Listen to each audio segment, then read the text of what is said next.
And thank you very much for being here this morning. Her Royal Highness, Princess Dina Mired of Jordan, Dr. Kelly Henning, Doug Webb from UNDP, and distinguished guests. Welcome to this vital talks. We are expecting Dr. Tedros. I know that he has a very hectic schedule, so when he arrives, we'll introduce him. My name is José Castro, and I'm the CEO of Vital Strategies, and I welcome all of you to this event. We all know that NCDs are the #1 cause of death worldwide, and preventing NCDs is essential for ensuring health for all. We are here today to talk about how we can leverage the fiscal policies toward NCD prevention, and especially in low and middle income countries. So I now turn it over to Nina, who will be the moderator for this event. Nina? Thank you, José. Good morning, everybody. Good morning. Good morning in the back. My name is Dina, and I'm Director of Policy and Advocacy at the NCD Alliance. The theme for our talk this morning is putting money to work to prevent NCDs. Today's talk and all of these vital talks in the series are live streamed and will be available on video at the Vital Strategies website shortly after this event. For those who are watching online, and I understand we have quite a big audience online as well, welcome. You can share your views with us today using the hashtag VitalTalks to join the discussion, and we'll see you there. For those of you in the room who don't want to be embarrassed, please put your phones on silent in front of our audience. So this morning's session captures what for me has been one of the main themes of this UN General Assembly week. So across all 5 summits, there's been this one united theme, and that's how do we finance the agendas that we want to go towards. That's universal health coverage, action on climate change, progress towards the overall Sustainable Development Goal agenda for 2030, and today's summit theme, financing for development. So we're pulling all of this together this morning. We've had commitments made at the very highest level by heads of state and government who've come here for the UN General Assembly, including to universal health coverage. But the work really starts now. I think we've had that message throughout the week. The work starts here. We've got the political declaration. So actually, how do we get there? How are we going to do it? And of course, the funding is at the heart of that discussion. What are our health systems of the future going to really look like? What will they look like? What kind of services and care are they going to offer for people living with non-communicable diseases? How are they going to have a preventative angle to make sure that the demand for those health services isn't something that overwhelms governments and overwhelms the budgets that are available? So we'll kick off this morning with 2 very short presentations from our speakers, 2 studies, one on the taxation side and one on the incentive side, so this real fiscal perspective. And afterwards, our 2 presenters will be joined here on the panel by our other speakers. So without too much delay, I will introduce our presenters. Dr. Kelly Henning is a medical doctor and an epidemiologist by background. She currently leads the Global Health Program at Bloomberg Philanthropies. Dr. Henning is going to present on the role of health taxes as effective tools for public health. And after Kelly, we'll hear from Dr. Nandita Murukutla. She is Vice President for Global Policy and Research here at Vital Strategies, with a background in behavioural economics, and will present on economic incentives for health harmful commodities. So I invite, first of all, Kelly to come up. Thank you very much.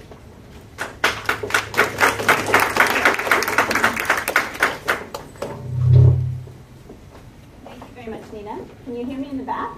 You hear? Okay, good. Just stand over here a little bit. See if we can get something going. So I'd like to talk about this new report that Bloomberg Philanthropies supported recently, which is really meant to spur some action by ministers of finance around this issue of taxation to save lives.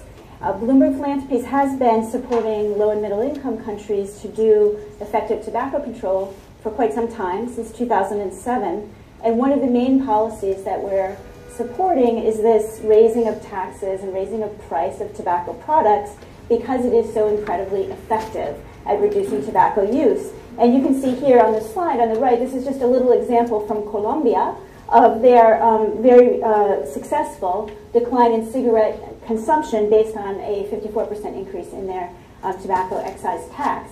We have literally dozens of these graphs from dozens of countries which show this type of impact. And we're very keen to figure out how we can go from those good pieces of evidence to some real action at national level. So progress is quite slow. It's been a bit of a slug, I would say, to get this work moving forward. And so when Mike Bloomberg became the WHO Global Ambassador for NCDs, we asked ourselves, what could we do to potentially expedite this work? And we came up with the idea of a task force on fiscal policy for health. So in 2018, that task force was convened. And the goal here was to put together high-level persons, experts from not just health, but also from finance and from development, and to analyze and draw more attention to these fiscal policies. And you can see the members of the task force on the right. It's going to be a little difficult for those of you in the back. But Mike Bloomberg and Larry Summers co-chaired this group. Masoud Ahmed is an example of Nicola Sturgeon, the president of Uruguay, Dr. Vazquez, and so forth. So the idea here was to really try to get some high-level buy-in and some emissaries for this work. So not just to produce a report, but to have this group of people act as spokespeople in turn as we moved forward. The task force focused on support for excise tax. There was a lot of debate, what should we talk about here, what should we focus on, and they decided in this first report that excise was where they wanted to begin, and they wanted to broaden beyond tobacco. So this report focuses on not just tobacco, but also on alcohol and sugary beverage consumption. So the report was released in April of 2019, so just about 6 months ago, and I think we've received a lot of positive feedback from national level governments and others about this report. And I have to say that my favorite piece of the report or the commentary is really Larry Summers' point, which is if we want to improve global health, we have to tax the things that are killing us. And I think that's really the point that this report tried to drive home.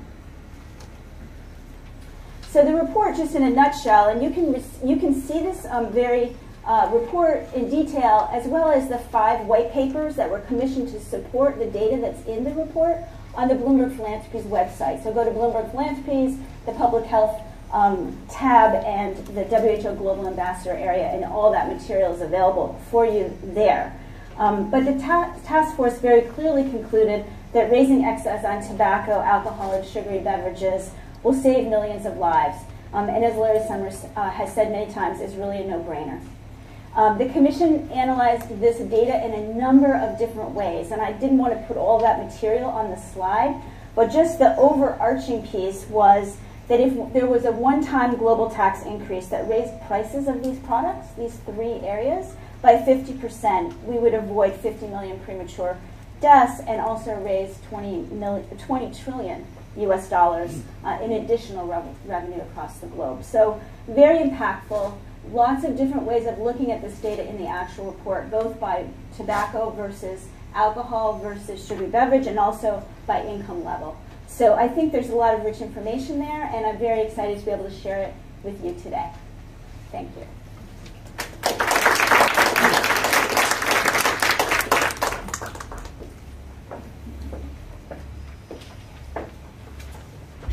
Good morning.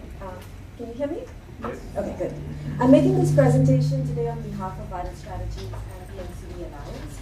And my presentation essentially summarizes a brief that we've released that you should all have a copy of, in which we summarize how incentivizing unhealthy industries essentially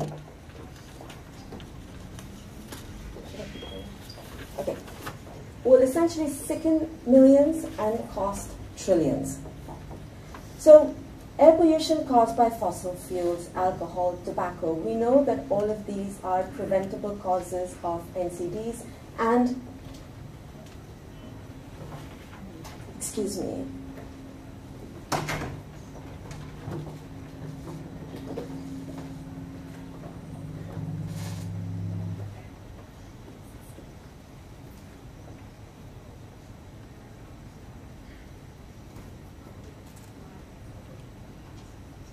yeah, I'll just keep going, and you've got the report before you, so I'll use that to pivot my conversation. So we know that a number of these risk factors sectors are preventable and that they cause immense death and disease.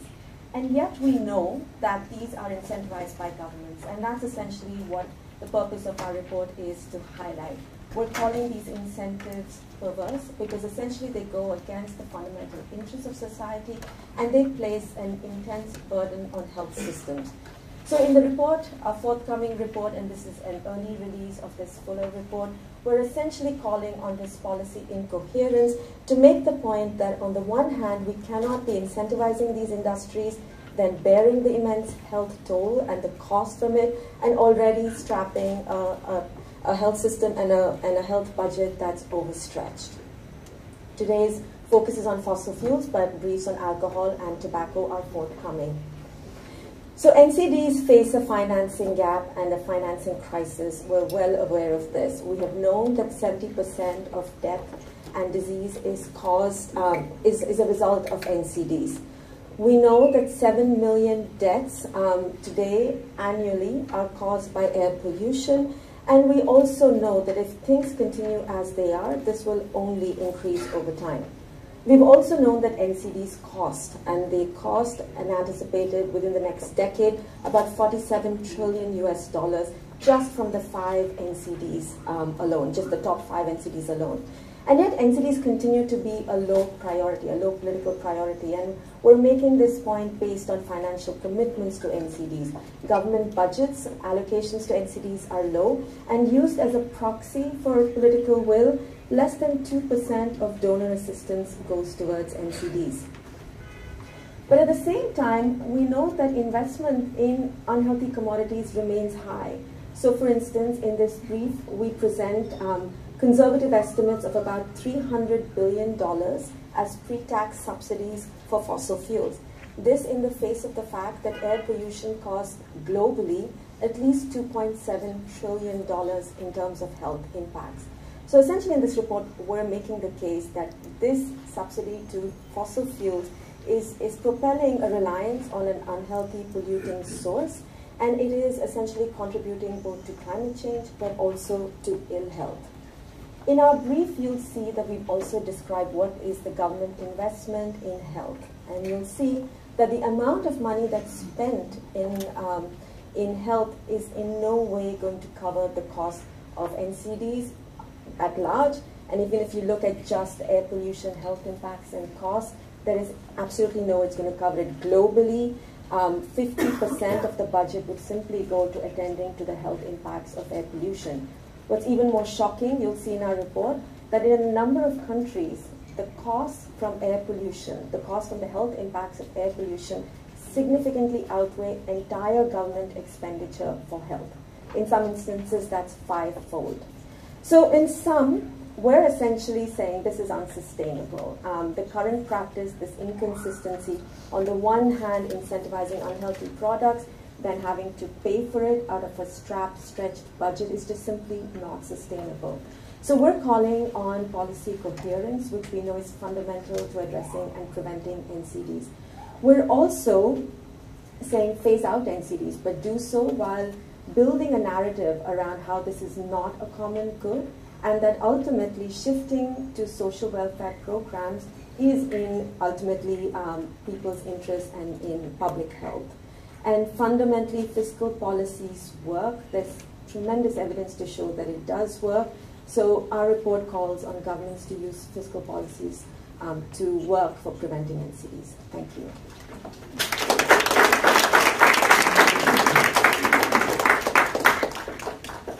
Thank you very much, Nandita. Apologies for the loss of the slides, but I understand you all have paper copies on your chair, so hopefully you could follow along. And hopefully there's plenty of material there for your questions. So towards the end of the session, there'll be plenty of time for a Q&A with you, the audience in the room. So we look forward to that. Think on what your questions might be to all of our panelists. And I would encourage you, this week feels like it's already had 17 days in it, right?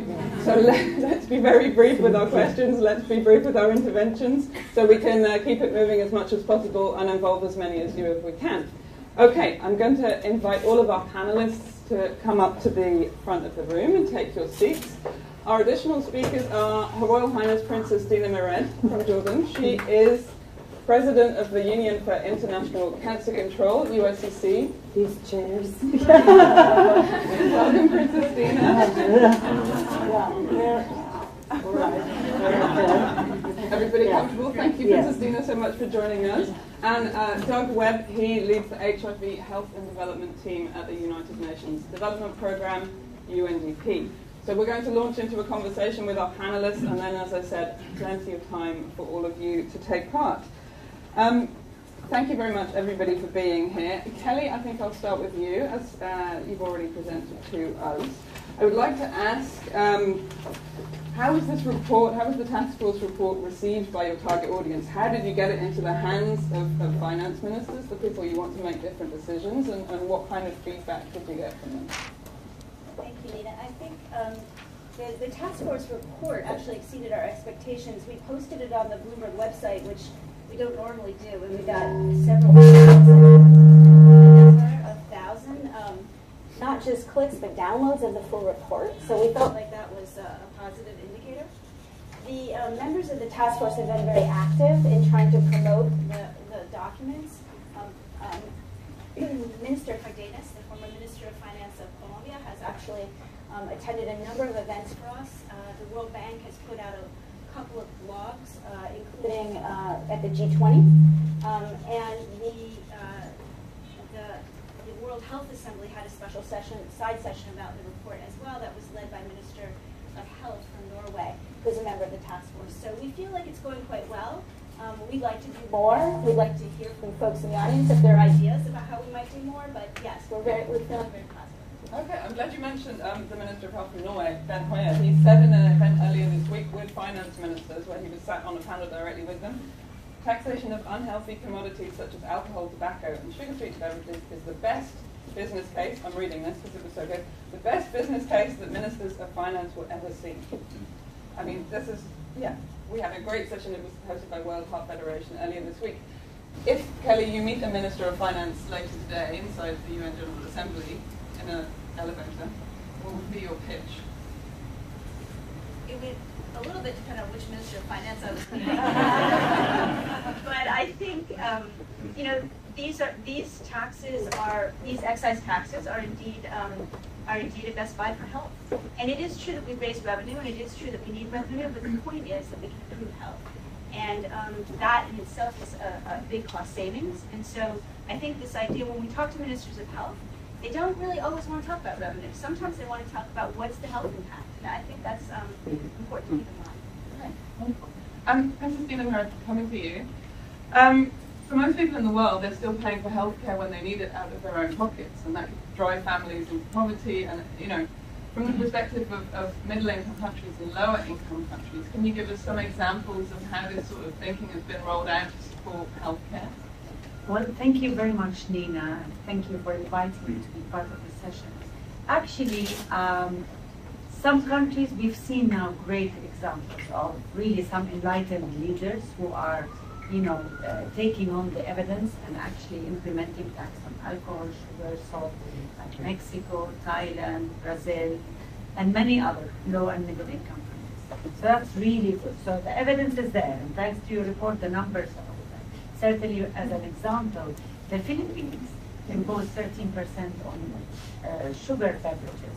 And there was a modeling done in one study, and to see how much, you know, in the long term this would impact a decrease in consumption. And it says that the tax could potentially generate total healthcare savings of $627 million.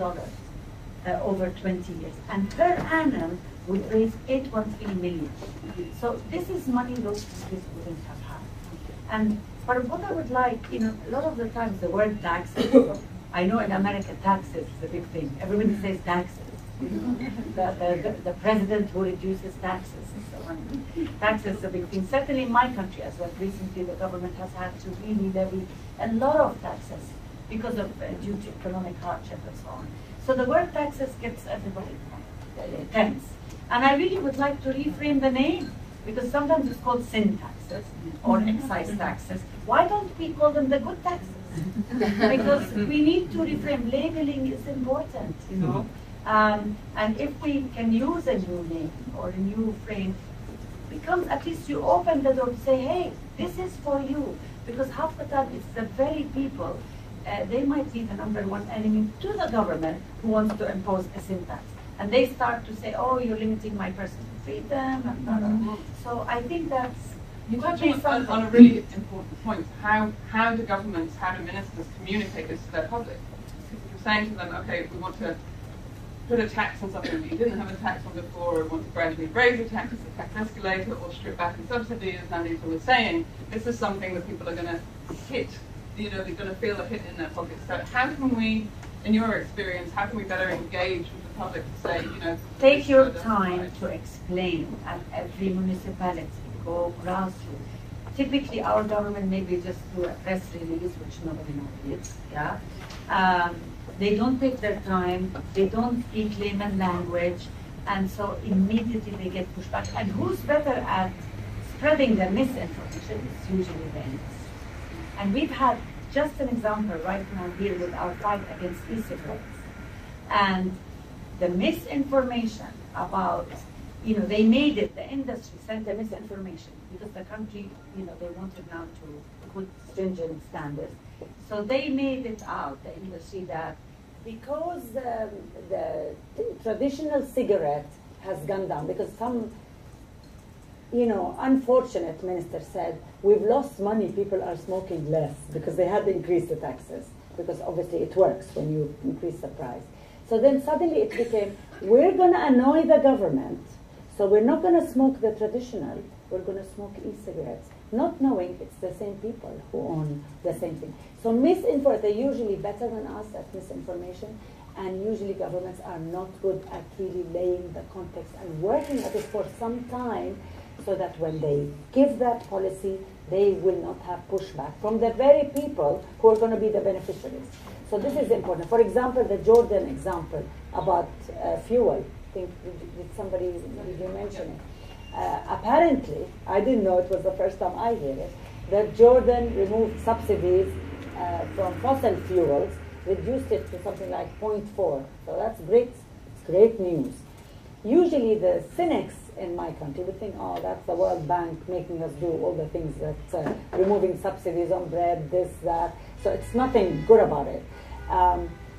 And so obviously they didn't benefit from this wonderful thing, because apparently they used that extra money to give it for social security, to help poor people with extra heating costs and so on. They didn't benefit from this act. I didn't hear about it. When you told me, oh, Jordan was doing this, I never heard about it. And I'm very in tune with what's going with health issues and so on. So lack of communication is key to really remind people that these are the good guys, the good taxes. Thank you very much. So in talking about cutting through misinformation and providing a solid evidence base and the case to governments for going ahead with this, I'm going to turn to Doug from UNDP.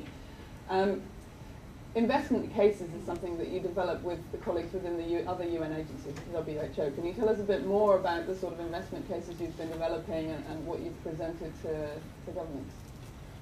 Good morning, everyone. So we've done with WHO and the Framework Convention of the Tobacco Control Secretariat around 25 national investment cases on non-communicable diseases and tobacco control. We've had requests to do about 65, which is quite tough for our team of about 5 people. So we go in and we look at local data with the local government people, and this has really increased the ownership. And what we're finding from these cases, developed with the Ministry of Finance, with the Ministry of Health, is the costs of the current disease burden, essentially, from NCDs and tobacco. Georgia, 2.4% of GDP per year just from tobacco. Jordan, 6% of GDP per year just from tobacco, which is about 3 times the global average. El Salvador, every pack of cigarettes smoked it costs about $9 to the El Salvadorian economy. And these costs are not just health costs, not just health care costs. They're actually costs to the economy particularly. And we're finding if you measure indirect costs in terms of absenteeism, presenteeism, and cost to the social welfare system, it's about 80% of the costs are actually derived indirectly and not to the health system itself. So we then calculate the returns on the investment of implementing the convention or doing some of the NCD best buys. And this is where the figures get quite interesting. You see a range of around, for non-communicable diseases, about 1 to 50 returns over quite a short period of time. The most extraordinary one we saw was the tobacco tax in Jordan. Implemented effectively, you get a return of 1 to 1,547 by 2033. Sorry, say that again. I've got it written here. 1 to 1,547. This is what our economists are trying to tell us once we go and dig around. So we find these extraordinary returns on investment, and we throw those back at government, at parliamentarians, legislators, policymakers, the general public, everybody who's interested, and say, are you happy to accept this current loss that you're experiencing? Or do you want to invest in prevention? And we find that that really does, when you put it in a moral landscape of what societies are prepared to tolerate, you then have a meaningful conversation. So we found that the Ministry of Finance, because it talks in these terms, and it's being besieged with return on investment analyses all the time from everywhere, you then start talking their language, and the Ministry of Health actually starts feeling empowered to engage in an area where it didn't feel potent in those conversations. So we found it kicking up the dust very, very handy. Wonderful. Okay. This is, that figure, 1 to 1,500. I hope it's right now. I'm sure it is. I think the return on investment and the payback periods. Nandita, you mentioned before policy incoherence. Clearly, there's a situation at the moment where we're even subsidising things that are killing us. Not only are we not taxing the things that are killing us, we're subsidising them to a massive tune, especially when it comes to fossil fuels. We touched on it already. This is something, fuel taxes, the prices at the pump when you go and fill up your car or you want to travel, this is something that people feel very keenly. Can you tell us how you see that from your perspective? We've looked at how far stripping back those subsidies might go into helping us realise universal health coverage. Can you elaborate a bit more on that? It's an important question, especially in the context of economic recessions everywhere in the world and this fear about taking away something from people. People don't like things taken away, and we know that that's a trigger for political anxiety. So I'm going to build on what the speakers before me already said. One is changing the narrative. Clearly, what a number of examples show us and a number of experiences show us is people care about health. It's just that they're not thinking about it. And when a policy is presented with short-term gains and with immediate returns, the longer-term gains are lost and the longer-term costs are lost. So it really is about building that narrative, communicating that narrative, and making clear where that shift will go, how that investment will matter, because fundamentally, no matter where in the world you are, people do care about health, and they do care about the well-being of generations that follow. So I think the Jordan example that we do have in our report, and we do have a few other examples in our report, really underscore this, that when these subsidies are phased out, they're done so carefully. Invest elsewhere so that the good of this is made palpably clear. Thank you. I mean, are there any economists in the audience? If you're an economist, you dare. Okay, pure economists would tell us we don't like earmarking, right? We don't like to have pocket cake revenues for one specific thing. We would love to, if we're going to raise taxes on something else, we'd prefer to reduce the tax burden on enterprise, on work, for example. I'm sorry, I didn't realise we'd lost the microphone. So I'd like to come back to our panel and ask that question. Is this the core? Is this something that we need to shift? Is this something that to engage the general public, actually earmarking is something that we should be recommending? I love earmarking because what happens in our, when I was Director General of the Cancer Foundation, you go to the ministry, even for them to pay our service bills because they send people to be treated at the center. There isn't a line at their budget. So everybody, all the hospitals has to go and see the health minister, and it's like a very unclear thing. There isn't any line for NCD. There's nothing. And I think, in general, for those countries who don't actually trust that their governments are going to improve their public health system or give them quality care and be equitable about it, in the beginning, we need earmarking.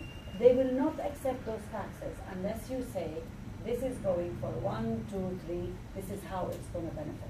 I am all for it, at least until it becomes a habit and people start trusting again and actually feeling the services, actually feeling it. I'm all for it, because otherwise it goes into one big hole in a budget that we don't know where is it going. Doug, you take a different view. Economists would tell you that hypothecating is an inefficient use of money. This isn't about economics, this is about politics. And when the industry comes to the Ministry of Finance and says, don't raise taxes on these products because it'll affect the poor people more, because they consume the most, why are you being so cruel? It then becomes quite an important political gesture to actually start earmarking towards social services that benefit the poorest. And we've done analyses in Myanmar and China showing exactly how that earmarking would reduce inequalities. And in a political environment where that has capital, it then becomes an extremely important public relations exercise. So we found that whatever the underlying economics, you can push back against industry, push back against regressivity arguments, and actually win public favour for tax increase. I mean, this is always the hit back, isn't it, from those who would be affected by taxation or stripping back the subsidies, that it would be regressive.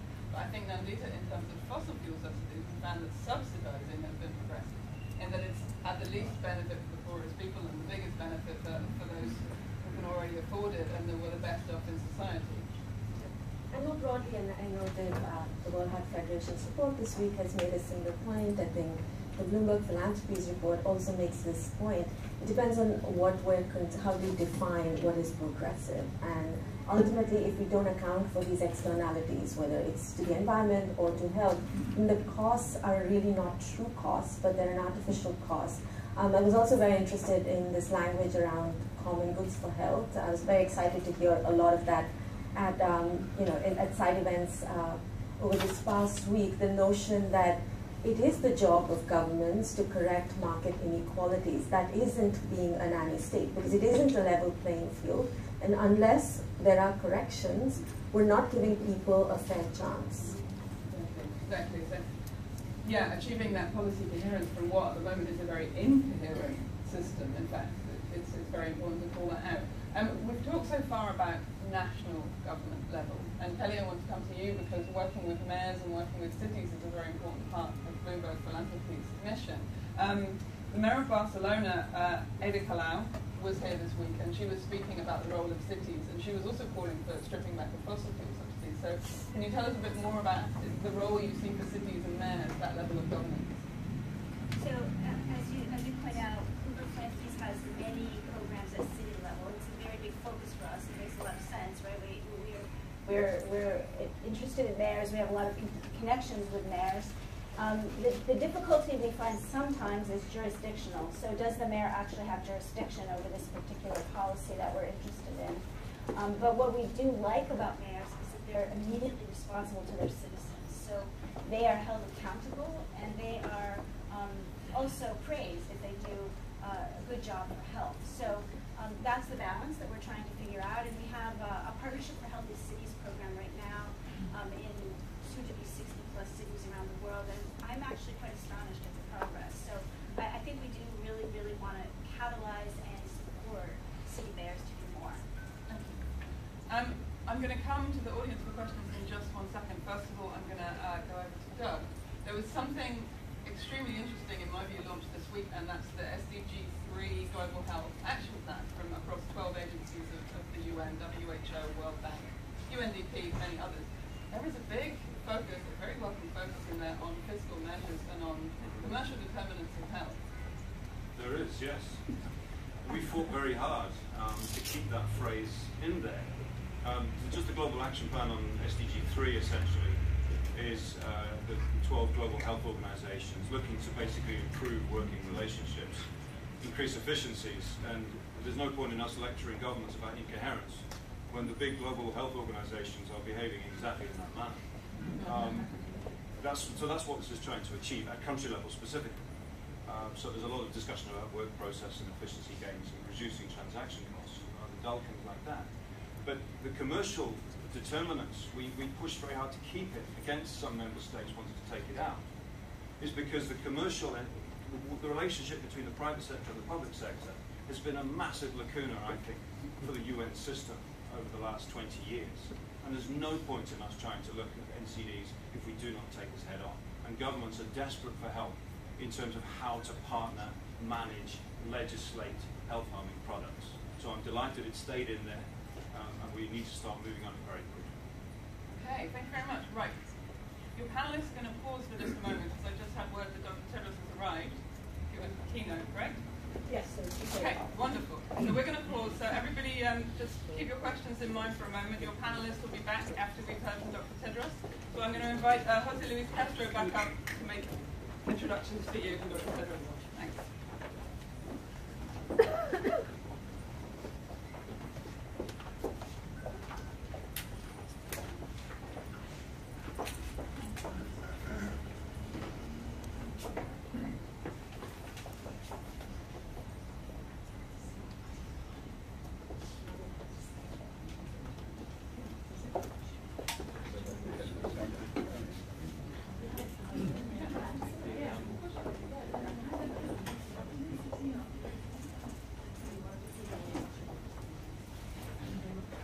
We are delighted to have Dr. Tedros, the Director General of the World Health Organization, because we know how busy you are and really appreciate your being here as part of the panel. Dr. Tedros, since his election as Director General, has been a very strong advocate for NCDs, their prevention, and we are delighted to have him in this vital talk here today. So without further delay, I turn over to you.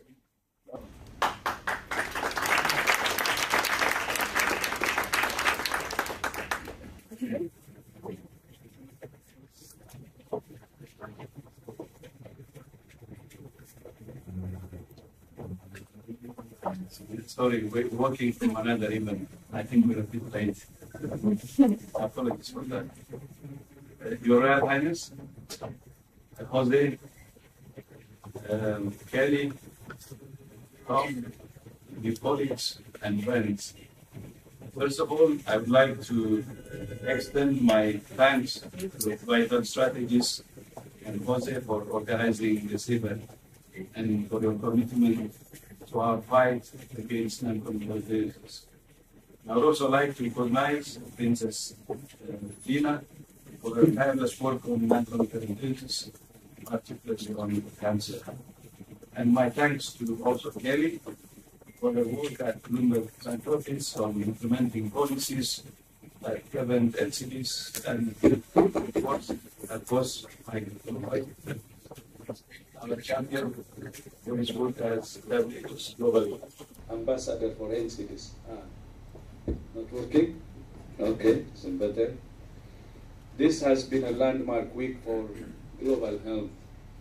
On Monday, world leaders endorsed the most important and comprehensive health agreement in history, the political declaration on universal health coverage. The world is unifying behind a simple but powerful ideal. No one should get sick and die simply because they cannot access or cannot afford the health services they need.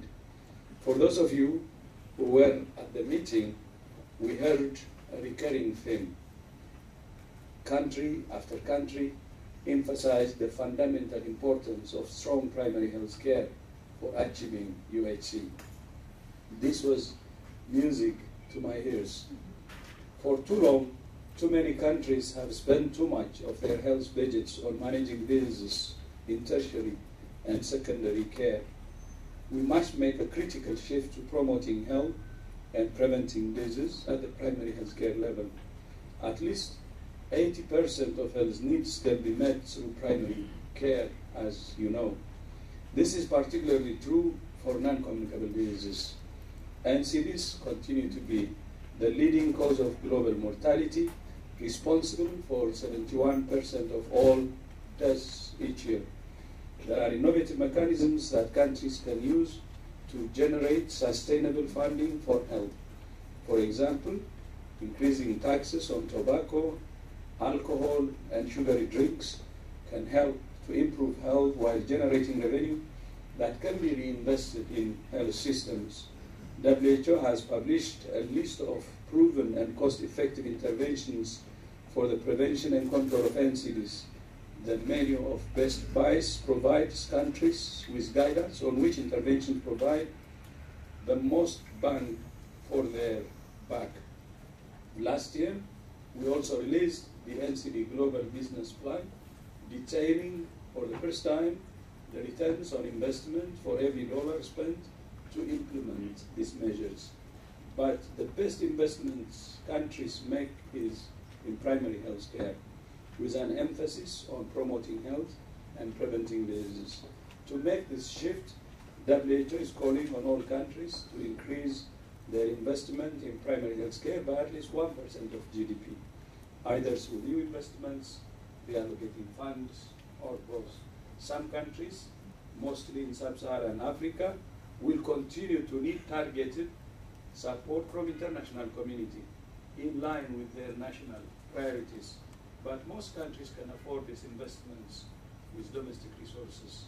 That's why we say that fundamentally health is a political choice. And the question for most countries is not whether it's a choice they can afford to make, it's whether it is they can afford not to. Maybe one couple of issues I would like to add. On non-communicable diseases, the major problems, and one thing we're doing or focusing on is the hypertension, is vital diabetes. When we first discussed with Tom, he was telling me something I don't forget. Globally, there are 1.2 billion people with hypertension, and only 200 million managed, while a billion walking bombs, is called it. It's 1.4 or 1.4, so 200 million managed, 1.2 billion walking bombs. And the solution simple, it's just providing at household level, person or at individual level, the support they need. And this is very affordable in many countries, by the way. So the reason I'm saying this is there are practical solutions to some of the major problems we have. This is a huge problem, but the solution is at hand.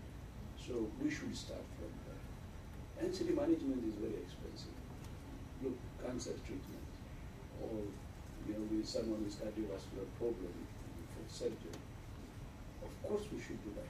But if we're not serious about hypertension, which is something at hand, I don't think we will be serious about the most expensive one. Of course, we should do both, but we need to show that, we're starting what we can. And that's a very good example, which is very concrete. And the other maybe thing I'd like to add is on NCD management, especially on the expensive interventions, we will need financing. So the 1% we said is for primary health care, health promotion is prevention. And then, of course, taxing tobacco, taxing alcohol, taxing sugar. We can mobilize resources that can be used for the health sector. But it will not be enough, especially in some countries.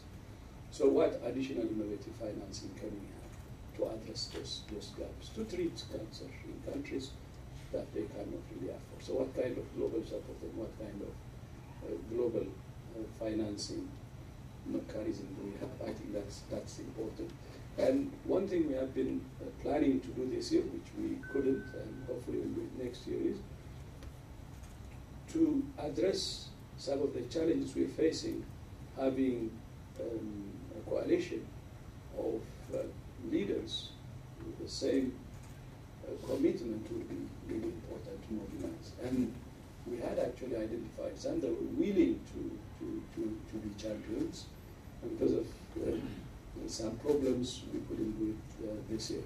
The reason I'm raising this is having a political commitment and using those political commitments visible that we know, mobilizing them could help us to mobilize others to increase awareness so countries can give it more attention.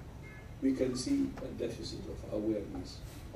I don't think many know about NCD's contribution to 71% of global burden of mortality now. It's a crisis, and I think that has to be known, and the political commitment at the highest level will change the tide, and we need to have a strong political commitment, and I hope we can make it happen next year. And with Bloomberg as a really major player, I think a person very passionate about this from here, not just this, from here. So, just wanted to say the last part, that WHO would really work with you in any way possible. And one thing we're changing gears is our engagement of private sector, which has very often some problems, as you know, and we're trying to engage private sector because you know there is the engagement challenges or some conflict of interest, or some people say risk, but you cannot avoid engagement because there is risk. You have to manage the risk. Your focus should be on achieving the goal.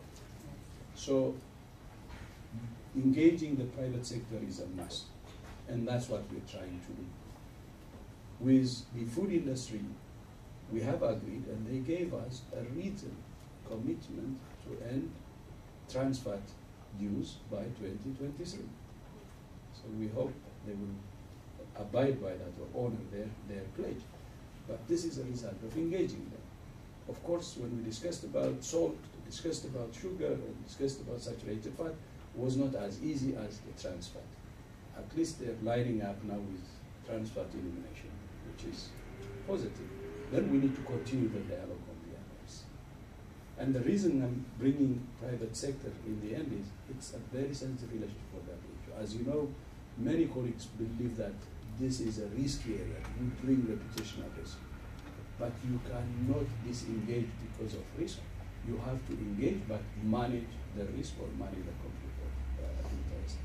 And in SDGs, as you know, it's the contribution of the government, the private sector, the civil society, of all that can help us to achieve SDGs. It's not by choosing or what you call cherry picking that we can achieve SDGs, especially in terms of partnership. The partnership of all players is key. So with that, thank you. The mic is working now. Collaborative. Thank you so much.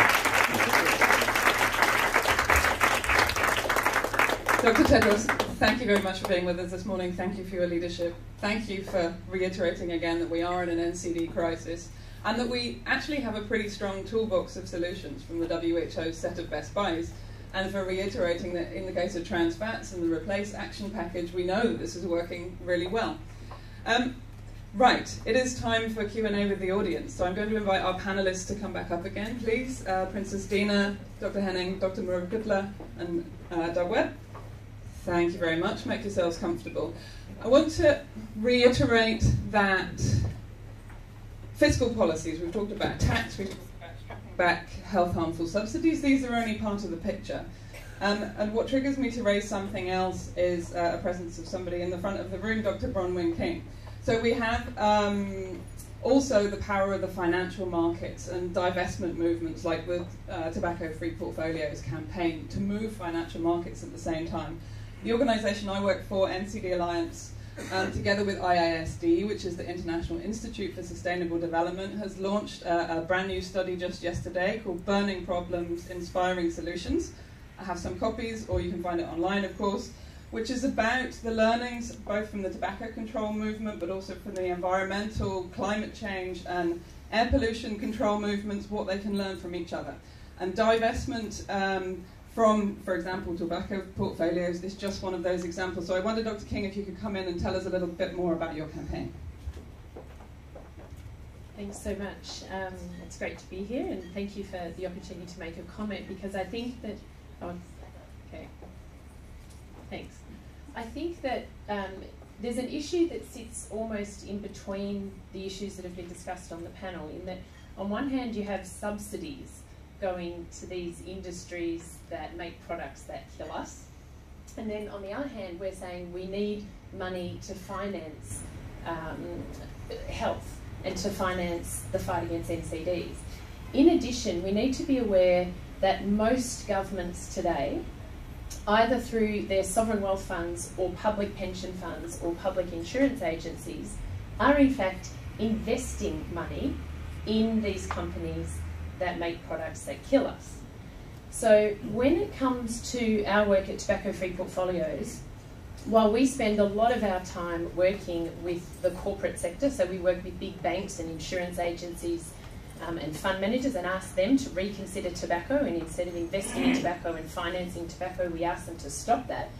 But another really important element is work with government, so work with finance ministers and asking them about policy coherence, because most finance ministers, I hate to say it, they don't even know that we have the World Health Organization Framework Convention on Tobacco Control. They don't even know it exists.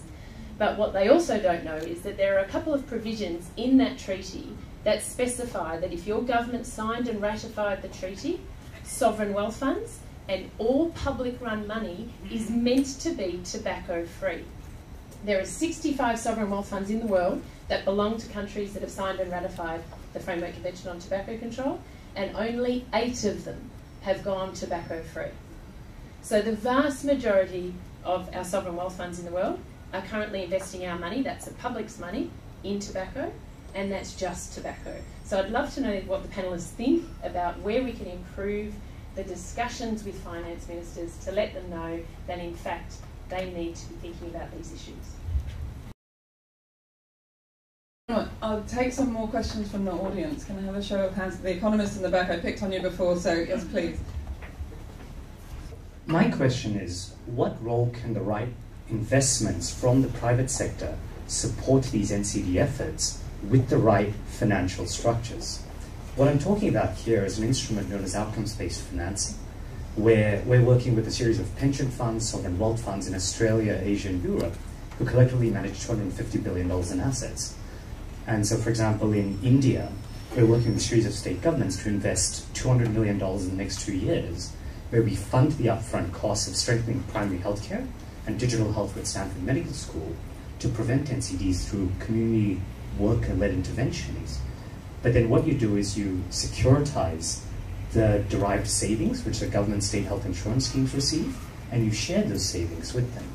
But this, we think, can be quite a powerful tool to unblock a lot of private sector capital coming into it. I mean, we've now got commitments from these groups to invest $1 billion across India, Indonesia, Thailand within the next 3 years. But I think that's really just scratching the tip of the surface, and it builds on what's been done. So I'm keen to understand how this can complement the efforts being made and how this sort of supports and strengthens the NCD prevention agenda. Thank you. Okay. Yeah, I think the science of impact bonds for public health is really in its very early stages. We're often talking about investments in sort of the technology, the phones and the drones approach. But a lot of the investments and the innovations I'm looking at are things like tobacco control investment bonds. I mean, UNDP has piloted, actually done a viability study in Zambia of moving tobacco farmers to alternative crops. And the returns are in the region of about 1 to 7 in terms of returns over a few years. But selling that is proving very difficult because the Ministry of Agriculture shrugs its shoulders because it's in the pockets of the industry. And then so where's the value in that? So we're looking for people who value those returns when they're not immediately politically applicable in a country like Zambia. So there's a massive opportunity in impact bonds once we can define what the inputs are and the returns are. It's a huge area of work we need to get. Very early stages, as I say, Nandita, you wanted to come in on this. So I'll try to address both questions at once. Again, I'm going to tee up our upcoming report and to say in this early brief, we've talked about subsidies in the context of fossil fuels. Our fuller report, in fact, will look at this more widely because you're right, incentives are not just in the form of subsidies, but there are a vast range of incentives that we really need to look at. So alcohol is an area in which we're examining this issue, and it's somewhat, I don't want to give too much away, so if you'll allow me to keep some of that for later. The shocking investments in alcohol and shocking promotion of alcohol that really does need to be addressed. I won't venture into trying to make an economics-based argument, but just from a behavioral science perspective, two factors we know affect NCDs and the use of unhealthy commodities. It's really down to access and price, because people don't really know the true cost of what they consume. This externality is not captured either in the form of communication in an ecosystem or within the price of a product. So really they don't have the information they need. And then access is fundamentally an issue. If healthy options are not available and they're not the default, then that is in fact part of the problem. So that there is a case for incentivizing healthier alternatives. I'm going to come to the next question from the audience. I can see 3, 4. Right, hold on. Elaine, please. Hi. To Nandita and Dr. Kenning. We heard Dr. Tedros mention sugar, salt, trans fats, and tobacco. He didn't talk at all about fossil fuels. And this is obviously the new issue you're picking up on now, and a cutting-edge one, I think, for the health community to tackle. What policy steps do you need to take to really get this more centrally on agendas such as WHO's? It's a very tough one, I think. I'm just wondering if you can etch out what you see as a vision for tackling this more centrally in the health sphere. Yeah, so it's a really good question. You know, at Bloomberg Philanthropies, we have an entirely separate team devoted to environment, and they're very focused on fossil fuels. And we have a lot of collaboration with the public health team, and we look for these areas of overlap and areas of complementarianess. It can be quite difficult, actually. So I think we haven't quite figured that all out. I did sit through a very interesting session yesterday at the Bloomberg Global Business Forum on biodiversity, and was so struck by how it really is a public health issue as well. And the word public health never came up in that entire discussion. So I don't have an answer for you, but I totally agree with you that there's much more we can be doing. Thank you. Dina? Yeah, I really think, I really would like to reiterate what Dr. Tedros said. There is a deficit of awareness and information, especially by the public.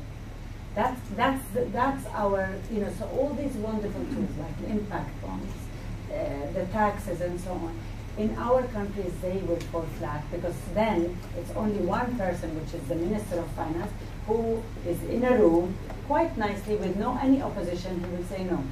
That's it. And I've seen it now, they were about to swing by some really lax standards for e-cigarettes, and we've really joined together, all of us, the NGOs, and really worked extremely hard. And my KPI was, I know we cannot win the battle because tobacco is highly infringed in Jordan. However, my KPI was to make it really difficult. I'm going to annoy them. And we are winning slowly by slowly. And then first they put me in a committee. And then I found that if you're in a committee, it's not a good thing, because then you really can't speak while the committee is there. So we all did a big walkout, and it was so good to do a walkout and be part of the resistance, We did a walkout, and I said, I'm not going to be in any committee. I want to be free on social media to talk about them and so on. So I think bringing the public at the same level of information, this is our big thing. That's why we don't have pressure groups. Because we don't know. We don't know. And like Bronwyn said, the health minister has no idea that he signed the FCTC. We told him, I said, he's my friend. I said, you have signed the FCTC, Jordan has. And we were of the first, may I add, as well. And you're breaking the law. They don't know that. Nobody knows that, by the way. So there is no opposing information. And I would also like to bring about the fact about the engagement that Dr. Tedros spoke about. I always felt that it's too much this sanctimonious approach. Don't talk to this and don't talk to the private sector. We don't live in a saint world, after all. And I like his idea that you have to manage the risk very well, and certainly you can really manage it by them not influencing policy. and I would say as a proud ambassador also of tobacco-free portfolios, is the fact how they've engaged a lot of the top finance people. They had no idea, because it became so default, the whole thing that the funds they invest in, they had no idea that they were investing in tobacco. When like the same way Bronwyn didn't know, they didn't know, they inherited it. And so when they knew, and suddenly they divested. How many? 3? Now there's, well, the initiative we launched last year at UN headquarters. It's called the Pledge, the Tobacco-Free Finance Pledge. And there are currently 122 signatories that control $7.5 trillion US. Yeah, they divested from tobacco. Simply by these 3 women.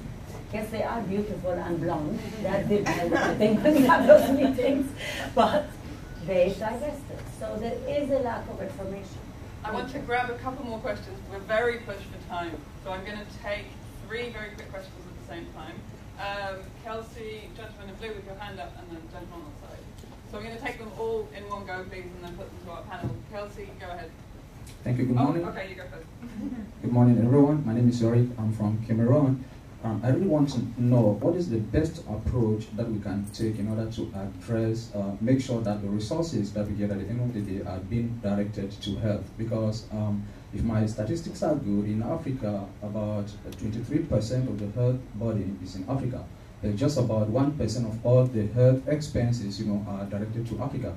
And secondly, in my country, there's been a recently increase in taxes, on tobacco and alcohol, and even the sizes of the bottle has been reduced, but yet the consumption rate is still increasing. So do we keep increasing taxes in order to raise, revenue? And what do we think at the end of the day? Are we not going to send out these industries out of the market? Thank you. Can you pass the mic forward, Dora? Thank you. Kelsey Armstrong Valenchuk from the World Heart Federation. Thanks to the panel, and thanks, Nina, for mentioning our event on Monday. Doug was there. It was wonderful. We managed to have 2 ministers of finance that we brought to the high-level meeting on universal health coverage that day. But it wasn't easy, and unfortunately, despite this amazing panel we've had this morning, we don't have any representatives from ministries of finance here. So my question is, what do we need to do to start walking the walk and stop talking the talk about better engagement with ministries of finance? I mean, do we need a Greta Thunberg of health? Do we need a global fund for UHC? What is it going to take to make this into action? Thank you. Thank you. Okay, pass the mic. Back a couple of rows. There you go, Dora. And then I'll put that to the panel. Thank yeah, you very it's much. all about them without them, you're right. I'm Issa Ali from Ghana, speaking for the Global Alcohol Policy Alliance and West Africa Alcohol Policy Alliance. Yes, my concern is this. Within the African setting, we know we have a lot of developmental challenges and aspects of priorities. And looking at most of the global documents, they are more or less based on voluntary aspects. So we are looking at a situation that if we want to address the issue of alcohol harm, which is part of the NCD, we believe that we need a binding mechanism. Because if we have the binding mechanism, as civil society, we can insist and push our government to do what we want to do. But without a binding mechanism, most of the documents, like even the SDG, the global target, if you go to them to invest the money, they will say, oh, this is it's optional. So when we have the money, we'll do it. So we can raise money from sugary tax and those things, but if we don't have a compelling mechanism to push government to do it, they will not do it. So we need to also consider other mechanisms such as a binding mechanism. Thank you very much. Okay, I'm going to put this quick fire to our panelists. Dr. Henning, would you like to take the question on finance ministers? So Michael Bloomberg, he is the WHO ambassador for NCDs. How can he get the ear of finance ministers, and how do we make what we have this week with 2 finance ministers in the room, how do we make this the default when we talk about health? Yeah, so the Task Force on Fiscal Policy for Health had several finance ministers on it. And we asked that question, actually. How do we get more of these folks involved? They really want to hear from each other. They really didn't have that much interest in hearing from health. They really wanted to hear from finance, and they really wanted to hear from economists. And some of these other international groups that are very focused on. And we have actually a collaboration with the World Bank, with Inter-American Development Bank, and some others to try to get in the door. But I think we have to really think about partnering outside of the health sphere in order to get to the ear of those ministers. Yeah, wonderful, thank you. We had a question about low-income country context? How do we make sure that the revenues really do go to shoring up health systems? WHO tell us that it's about 40% of the money in the health sector which is wasted. Right. So let's not have this idea that we need more money. We need to spend the money that we've got far better, reducing wastage, and not just about better targeted interventions. The second point is we need to start making, I think, bad policies more difficult to implement. And again, we don't focus enough on the decision-making process. So there's investments that are needed, which have political capital expenditure, not just fiscal expenditure, in higher transparency, better managed conversations across government to look at these knowledge deficits, and a better legislation and oversight environment. That's what our focus is on. And the last question was on alcohol, and I suppose all I would say is Nandita and I are working on a brief on alcohol subsidies, so watch this space. We know 2020 at WHA is going to be a big year on alcohol, so certainly we're working with many of you to make sure that we get a more sensible, policy coherent response to that commodity as well. With regret, I'm going to have to wrap up because we need to liberate the room. Thank you very much to everybody for joining us, both here and online. It's been a pleasure to have you with us. I'm sorry we didn't get a chance to have more questions. I think to wrap up, we've heard about the effectiveness, efficiency of economic instruments for health, particularly for NCD prevention, including taxation on those health-harming commodities that we talked about, fossil fuels, tobacco, alcohol, sugar-sweetened beverages, junk food, and so on. And we've heard that there is massive untapped potential because these instruments are very rarely taken up compared to what we can achieve from them. There are double dividends that we can still grab onto, even triple dividends, so reduction of the NCD burden, reduction of the costs imposed on our health systems, liberation of revenues or opportunities to reduce tax burdens in other areas. I want to leave you with a quote from an op-ed that I read in the Financial Times yesterday. Three gentlemen wrote, likewise, sin taxes levied on products harmful to health, tobacco, alcohol, highly sugared drinks, can make a valuable contribution. This is about achieving UHC in Africa. They have a double benefit of suppressing consumption of harmful products and providing incremental government revenues. The gentlemen that wrote that are Seth Barkley from Gavi, Peter Sands from the Global Fund, and Mohammed Ali Patti from GFF Global Financing Facility. So, they're also on our side. I think that for me was at least new to see that argumentation from them to talk about tax on health harmful commodities. So I want to leave that with you as something to mull over. I think that's been the real value of this week, that we've talked across sectors, we've met each other, and we've started a dialogue.